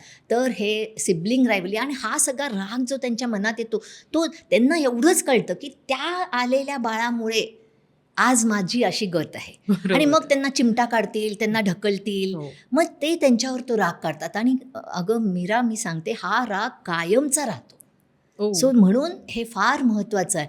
आणि ते इतके डेस्परेट होतात की काही वेळेस उगाचच नको त्या गोष्टी करायला लागतात, लोळतात, भांडतात, बोचकारतात. हो, म्हणजे हो. त्यांना असं वाटतं की ठीक आहे, मी जर असं वेड्यासारखं वागली तर तरी माझी आई मला लक्ष देईल, तर माझे वडील तरी एखाद्याच एक फटका मारतील पण माझ्याकडे लक्ष So, देतील, attention अशी seeking त्यांची साठी. गत होते. आणि ही Right. अतिशय वाईट स्टेज आहे. त्यामुळे हे सिबलिंग रायव्हलरीकडे आईवडिलांनी खूप लक्ष द्यायला पाहिजे. खरं आहे. मॅम, मला ना तुम्हाला आता पर्सनल काही प्रश्न विचारायला आवडतील. जसं बरं. आता आपण पॉडकास्टच्या शेवटाकडे येत चाललो आहोत. तर तुम्ही पेडिट्रिशियन आहात, ऑब्व्हियस आहे. पण असंही झालं असेल ना, की तुमची लहान मुलं जेव्हा लहान होती तेव्हा आजारी पडलीच असतील. कुठलंच मूल आजारी न पडता मोठं होतच नाही. तर तुम्ही पॅनिक झालात का कधी? म्हणजे न्यू मॉम असताना वगैरे, की आता मूल आजारी आणि आम्ही जसं पॅनिक होतो तसं तुम्ही कधी पॅनिक झालात का? आणि डॉक्टर असून सुद्धा तुम्हाला कोणी येऊन सल्ले दिले का, की जे असे न्यू मॉम्सला येऊन सल्ले दिले जातात, की नाही असं करायला पाहिजे, तसं नाही तसं करायला पाहिजे. असं कधी घडलंय तुमच्याबरोबर? सो दुसऱ्या प्रश्नाचं पहिलं उत्तर देते. चालेल. आपण घरी जातो ना, उंबरठा ओलांडून जेव्हा तुम्ही घरी जाता, तेव्हा तुम्ही डॉक्टर उरतच नाही. तुम्हाला हो. सगळेजण गृहिणी किंवा आई किंवा कोणाची सून किंवा बायको असंच मानलं जातं. आणि सल्ले तर नेहमीच येत राहतात. कुठल्या सल्ल्यांकडे दुर्लक्ष करायचं आणि कुठले सल्ले जपून ठेवायचे, हे जर आपण शिकलो ना, तर मग त्याचा कधीच त्रास होत नाही. बरोबर तसं आहे. माझी गत आहे. सो सल्ले देत राहतात लोकं. आपण ते घ्यायचे की नाही हे आपण ठरवायला हवं. Correct. आणि म्हणजे तुम्ही पॅनिक होता का, तर ॲक्च्युली लकीली मी थोडी स्ट्रॉंग आहे आणि मी पटकन पॅनिक होत नाही. आय एम रिलेटिव्हली काम. हो. कारण मी एक गोष्ट पाळते. मी सगळीकडे प्रोटोकॉल बेस्ड उपचार पद्धती वापरते. त्यामुळे प्रोटोकॉल म्हणजे बाळाला हे झालं असेल तर हे करा, हे झालं की हे करा, ते झालं की ते करा. असं जर प्रोटोकॉल बेस्ड आपण जर पद्धती वापरल्या उपचारांमध्ये, तर चुका होत नाहीत. बरोबर. आणि त्यामुळे कधी पण एखादं बाळ सिरियस असेल तर कधी पण चुका होण्याच्या वेळा कमी होतात. पण एक गोष्ट मला एकदम आठवली. मी आता म्हटलं मी कधी पॅनिक होत नाही, पण चिडचिड होत असेल. कारण एकदा एक अनुभव सांगते, की एकदा माझ्या बाईने काहीतरी चूक केली आणि पटकन तिला ओरडले. तेव्हा माझ्याकडे एक खूप सिरियस बाळ ॲडमिट होतं. हो. तर तिच्या डोळ्यात टचकन पाणी आलं. माझ्या लक्षात पण नाही आलं, पण माझ्या मुलीच्या ते लक्षात आलं. अच्छा. तिने तिला जाऊन सांगितलं, सविता अगं आईचा ना पेशंट सिरियस आहे, त्यामुळे आई जरा ना ऑक्युपाईड आहे, त्यामुळे ती तुला ओरडली आहे, मनावर घेऊ नकोस. ओ. सो हे माझ्या मुलीच्या पण लक्षात आलं. सो हे घरात होत असणार की थोडी चिडचिड होते, थोडा ती तळमळ थोडीशी त्यांच्यावर रागाच्या रूपात बाहेर पडत असेल. बरोबर आहे. पण जनरली आय एम बऱ्यापैकी काम. Nice. सो खरं आहे मॅम. पण तरीसुद्धा मी ना परत तुम्हाला विचारेन, की क्लिनिक तुम्ही सांभाळत असताना जेव्हा मुलं तुमची लहान होती, तेव्हा तुमची धावपळ तर नक्कीच झाली असेल, कधी तारांबळ उडाली असेल, की हे पण करायचं आहे, मुलांचं पण बघायचं आहे. तर असं कधी तुमच्याबरोबर झालं का? आणि असा कुठला किस्सा आहे का, की जो तुम्हाला आम्हाला सांगायला आवडेल? अगं असे अनेकदा असे किस्से झाले असणार. पण एक खूप आठवणीत राहिलेला एक किस्सा आहे, तो मी तुला सांगते. माझी मुलगी साधारण मला वाटतं हायर KGमध्ये वगैरे असेल, शाळेत जायची. आणि एक दिवशी ती शाळेतून आल्यावर थोडी हिरमुसली होती. म्हणून मी तिला विचारलं, अगं का गं काय झालं? तर ती म्हणली, आई माझे सगळे आई बाबा त्यांच्या मुलांना शाळेत घ्यायला येतात, तू कधीच येत नाही. तर मी म्हणले, अगं त्यावेळेला मी दवाखान्यात असते. नाही पण तू त्या दिवशी शनिवार होता, तो पुढच्या वेळेस मी जेव्हा घरी येईन तेव्हा तू घरी मला हवी आहे, तर तू असशील का? तर मी तिला म्हटलं नक्की असेन. आणि मग हा विषय तिथेच संपला. आणि मी तर कधीच विसरले, पण तिने पण हा विषय काढला नाही. शनिवार गेला, रविवार गेला, सोमवारी ती शाळेत गेली. मी पेशंट्स बघत होते आणि अचानक 12ला 5 मिनटं असताना मला एकदम आठवलं, की मी माझ्या मुलीला प्रॉमिस केलं होतं, की ती जेव्हा घरी येईल तेव्हा घरचं दार मी उघडेन. आणि 12ला 5 मिनटं होते, माझ्यासमोर पेशंट बसलेला. मनात थोडी खळबळ बसली, आता काय करू, पेशंटला महत्त्व देऊ की माझ्या मुलीला? पण त्यावेळेस मात्र आई जिंकली आणि मी पेशंटला सांगितलं, जरा मला एक इमर्जन्सी आली आहे, एक 5 मिनटं बसता का तुम्ही? मी लगेच येते, एक अर्धा तास बसा. आणि मी तिथून जे पळाले, तेव्हा मी 2 व्हीलर वापरायची. माझं घर साधारण एक 10 मिनटाच्या अंतरावर होतं. मी 2 सिग्नल तोडले. 3rd फ्लोअरला राहायचे. मी पळत 3rd फ्लोअरवर गेले. बेल वाजवली, माझ्या बाईने दार उघडलं. मी हुश्श केलं की अजून आलिशा घरी नव्हती आली. आणि त्याच्यानंतर लगेच 1 मिनिटात बेल वाजली. माझ्या बाईने दार उघडलं, मी दारामागे लपले. आणि तिने लगेच तिचा चेहरा पडला, बघ आज पण आई घरी नाही आहे. आणि मी दारामागून बाहेर आले आणि तिने मला इतकी जोरात कडकडून मिठी मारली, मी सांगू तो क्षण मी कधीच विसरणार नाही.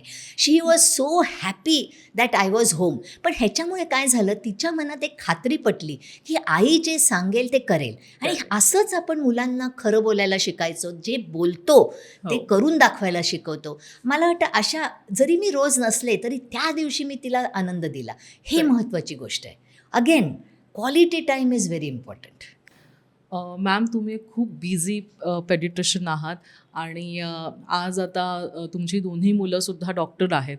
तर पण ती दोन्ही तुमची मुलं लहान असताना ऑब्व्हियसली तुम्ही तितक्याच बिझी होतात, डॉक्टर आहात त्याच्यामुळे. तर मग तुम्ही कसं मॅनेज केलं? म्हणजे मला हे विचारायचं आहे की इतकं बिझी असताना तुम्ही तुमच्या मुलांना वेळ कसा दिलात? आणि आज आता ती इतके सक्सेसफुल डॉक्टर आहेत, तर ऑब्व्हियसली हे यश तुमचंच आहे. तर या यशापर्यंत तुम्ही कसं पोहोचलात? तुमचं करिअर पण, अगेन बिईंग अ मदर, त्यांना वेळ देणं, कसा बॅलन्स साधलात? सो मीरा, हे खरं आहे, ही ना एक दोरीवरची कसरतच आहे. It is very very challenging, पण अशक्य नाही आहे. सो सुरुवातीपासून मी काही गोल सेट केलेले, देवर सम रूल्स. आणि माझा पहिला रूल होता की मी माझ्या प्रायोरिटीज फिक्स केलेल्या. सो माझ्या प्रायोरिटीमध्ये माझी पहिले म्हणजे माझी मुलं होती, आणि दुसरं म्हणजे माझं प्रॅक्टिस होती, आणि तिसरं म्हणजे माझा नवरा होता. इथे कुठे स्वयंपाकघर हा शब्द नव्हता. त्यामुळे पहिल्या दिवसापासून मी प्रायव्हेट प्रॅक्टिस सुरू केली, आणि मला कळलं की मला 24 तासामध्ये अजून 2 तास स्वयंपाक करायला काढता येणं शक्यच नाही. त्या दिवशी, पहिल्या दिवशी मला खरं ते तेव्हा अफोर्डेबल नव्हतं, पण मी त्या पहिल्या दिवशीपासून माझ्या घरात मी एक स्वयंपाकात एक स्वयंपाकीण, जी आता आमच्याच घरच्यासारखी झाली आहे, ती ठेवली. त्यामुळे माझा तो वेळ, मला वाटलं that is not my priority. Correct. So set your priorities, that is very important. हा सगळ्यात. दुसरं म्हणजे महत्त्वाचं म्हणजे जिथे मी असते तिथे मी माझं 100% मन तिथे असतं माझं. सो मी पेशंटच्या मध्ये असताना मला जवळजवळ कधीच मुलांची आठवण येत नाही. मी पेशंट बघत असते, त्यांना बरं करण्यामागे असते. पण मी जेव्हा घरी असते तेव्हा ॲज फार ॲज पॉसिबल मी पेशंट्स किंवा पेशंटचा आजार माझ्या क्लिनिकमध्ये सोडून येते, आणि माझा पूर्ण वेळ मी माझ्या मुलांना दिले. कारण you all know it, quality is more important than quantity. मी Right. 10 तास मुलांबरोबर घालवला, पण मी मोबाईलवर आहे, मी वाचन करते, मी त्यांच्याशी इंटरॅक्टच करत नाही. Correct. तर त्या वेळेला काय महत्त्व? काहीच महत्त्व नाही. कारण आपल्या मुलांना ना, they need our presence, they don't need our presents. आपण Correct. उशिरा घरी येतो आणि मोठं गिफ्ट आणून देतो, दे डोंट नीड इट. ते बघतात आणि they are okay, Right. So what. पण जर तुम्ही क्वालिटी टाईम दिला तर that makes them happy. Right. So that is important. आणि काही वेळेस मधून मुलांशी बोलणं, मुलांना हे समजून देणं की मी काम पण करते.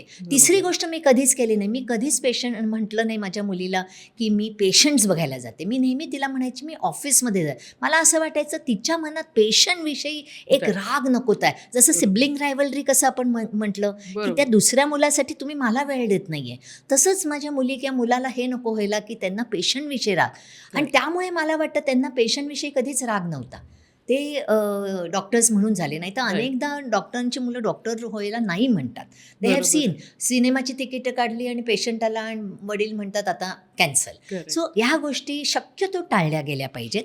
तर ह्या 3-4 गोष्टी जर आपण केल्या ना तर हे जमतं. सो मी जेव्हा नाशिकला आले ना तेव्हा मला जग जिंकायचं होतं, मला बेस्ट पिडियाट्रिशियन व्हायचं होतं. पण योगायोगाने एक चांगली गोष्ट झाली की माझ्या घराच्या उंबरठ्यावरच मला तो आनंद सापडला. काम आणि कुटुंब ह्या दोन्ही गोष्टी मला तिथेच सापडल्या आणि तो आनंद मिळाला, आणि हेच खरं यश आहे असं Correct. माझं मत आहे. नाही, अर्थातच ॲक्च्युली तसंच आहे. सुरुवातीला ना मॅम तुम्ही असं म्हणालात की लहान मुलं तुम्हाला एक तर आवडतात आणि लहान मुलं ना म्हणजे मजेशीर असतात. त्यांचं काही प्रेडिक्ट नाही, म्हणजे सांगता नाही येत की काय बोलतील, कधी बोलतील. आणि तुम्ही बोलता बोलता म्हणालात की बऱ्याच वेळेला मला पण निरुत्तरित करतात. तर मग असा कुठला किस्सा आहे जो तुम्हाला आमच्याशी शेअर करायला आवडेल? सो सगळ्यात पहिले मी तुला तेव्हा म्हटलं होतं की I can connect well with छोट्या मुलांबरोबर. कारण मी जेव्हा ते माझ्या केबिनमध्ये येतात तेव्हा मी तिथे खेळणी ठेवलेली असतात. मी त्यांना आधी रुळू देते. मी लगेच स्टेथोस्कोप काढ, त्यांना चेकअप कर, अजिबात नाही. मी शांतपणे हिस्ट्री घेते, मुलांना खेळणी देऊन बसवते. मग हळूहळू त्यांची भीती जाते. They connect to me. In fact कितीदा असं होतं की पहिल्या भेटेला ते रडतात, पण सेकंड ते डायरेक्ट इथे येऊन उभं राहतात. सो इनफॅक्ट एक पेशंट तर त्याच्या आईने त्याला सांगितलं ह्या डॉक्टर मॅडम, तर म्हणले नाही, तो मला काय म्हणतो माहिती का, काकू. हा त्यांनी मला हे नाव ठेवलेलं. सो इतकी आम्ही जवळीक येते. सो असं कधीतरी होतं, ते एकदम क्रिएटिव्ह असतात आणि तुम्हाला निरुत्तर करतातच. अगदी म्हणजे एकदम सिम्पल असतात. They are so simple. एकदा मला एक मुलगा होता, मला वाटतं 4-5 वर्षाचा असेल. तो माझ्या केबिनमध्ये आला, असा येऊन उभं राहिला आणि तो म्हणला, डॉक्टर आंटी तुम्ही साडी का नाही घालत हो, तुम्हाला साडी छान दिसते आणि आजचा रंग पिवळा आहे. तर मला कळलंच नाही, म्हणजे आजचा रंग. मग त्याच्या आईने सांगितलं, अहो ते नवरात्रीचे 9 रंग आहेत ना, तर त्यांनी बाहेरूनच तुम्हाला बघितलं. तो म्हणला, आज डॉक्टर मावशीनी पिवळी साडी नाही घातली आहे, त्यांना साडीच खूप छान दिसते. तर त्यांनी मला ते येऊन सांगितलं. पण त्या दिवसावर ही गोष्ट, तो आता इंजिनियर आहे, ही गोष्ट काही 10-15 वर्षापूर्वीची आहे. पण तेव्हापासून मी दर नवरात्री, मला खरं त्याच्यात काही महत्त्व वाटत नाही, पण त्या वेळेसपासून नवरात्रीत मी 9 दिवस जे काही रंग, अनेक वर्ष तो मला व्हॉट्सॲपवर ते रंगाची यादी पेपरात येते ना, ती पाठवायचा. आणि मग ते बघून बघून मी त्या रंगाची साडी ॲटलिस्ट तेवढे दिवस तरी ती साडी घालायची. सो असं ते हा असं निरुत्तर. एकदा एका पेशंटनी सांगितलं, तो फॉलोअपला आला. मी म्हणले, कसं वाटतंय रे बाळा तुला? तो ना माझ्या पोटात ना कार रेस करतायत. सो त्याच्या पोटात प्रॉबेबली गुडगुड होतं. तर असं they are very creative and they just talk anything and they just make you feel so happy. Correct. Actually माझं ना मॅम तुम्हाला एक शेवटचा प्रश्न आहे की वर्किंग मॉम्स ज्या आहेत त्यांना तुम्ही काय ॲडवाईस कराल? सो मला की स्वतःवर तुम्ही दबाव आणू नका. हा सगळ्यात पहिला. कारण ना हे सगळं करण्यामागे कुठेतरी आपण कमी पडतोय का, आपल्याला कोणी दोष तर देत नाही, कारण दिला जातो. मूल शाळेत मार्क नाही चांगले आले की आईने नीट अभ्यास घेतला नाही, मुलांनी पडला, लागलं, फ्रॅक्चर झालं, आईचं लक्ष नव्हतं. सो ते नेहमी दबावाखाली असतात. तर माझं प्रामाणिक मत आहे की कुठलीच आई स्वतःहून आपल्या मुलाला काहीही हानिकारक करू शकत नाही. तिच्या मनात आपल्या पाल्याविषयी नेहमी काहीतरी चांगलंच व्हावं अशी इच्छा असते. त्यामुळे हा जो दबाव असतो तो पहिले काढून टाका. हा सगळ्यात पहिला माझा. दुसरी म्हणजे स्वतःला गिल्ट मानून घेऊ नका की मी आता हे कसं जॉब करू, मग माझा मुलगा एकटाच घरी असतो, मग मला पाळण्याघरातच ठेवावं लागतं. ठीक आहे, ही काळाची गरजच आहे. पण जसं मी मगाशी म्हटलं, जो काही तुम्ही त्याला वेळ द्याल ना, तो क्वालिटी टाईम द्या. ही तिसरी गोष्ट. माझं म्हणणं आहे की जर तुम्हाला एक चांगली माता बनायचं असेल ना, तर पहिले एक हॅपी मदर व्हा. You give some time. 24 तास असतात. थोडा वेळ फॅमिलीला देता, पुष्कळचा वेळ तुम्ही तुमच्या मुलाला देता, पण 1 तास 30 मिनटं तेवढा तरी वेळ तुम्ही तुमच्यासाठी काढा. ते फार महत्त्वाचं आहे. त्या 30 मिनटात तुमची एवढी हिंमत झाली पाहिजे, जरी नवरा आला तरी हे 30 मिनटं माझे आहेत, मी आत्ता सास भी कभी बहू थी ही सिरियल बघतेय, किंवा मी आत्ता झोपणार आहे, किंवा मी आत्ता जस्ट गॉसिप करणार आहे माझ्या, पण हे 30 मिनटं हे माझे आहेत. ह्याच्यात कोणीही लुडबुड केली नाही पाहिजे. सो असा काहीतरी स्वतः वेळ काढा. वॉकला जा, व्यायाम करा, छान नटा, काहीही करा, पण असं काही करा ज्याच्याने तुम्हाला आनंद मिळतो. सो हा रोजचा हा वेळ काढणं महत्त्वाचं आहे. So don't feel guilty, be happy. Being happy is not a crime. Actually a happy mother is going to be a healthy mother, and a healthy mother is going to keep the child happy. त्यामुळे be happy, don't feel guilty. हाच माझा सगळ्या पालकांना आणि मातांना हा माझा शेवटचा एक लेट्स से एक सल्ला आहे. करेक्ट.